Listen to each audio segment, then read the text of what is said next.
Hi, welcome to Zoom and Groom's dog walker training. I'm going to give you a quick tour around to help you navigate through the website. You are currently on the Navigation tab. To get started, click on the Orientation tab. On this tab, you will learn a little bit about Zoom and Groom's history, mission statement, and location.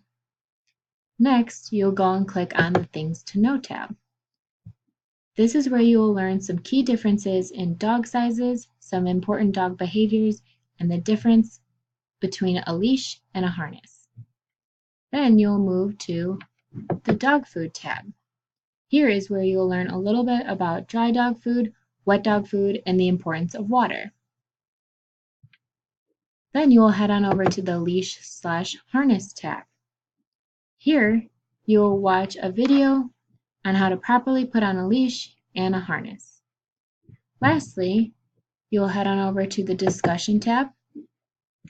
Here is where you'll participate by leaving a comment answering the question, in your experience, which dog behavior is the most important for a dog walker to know and why?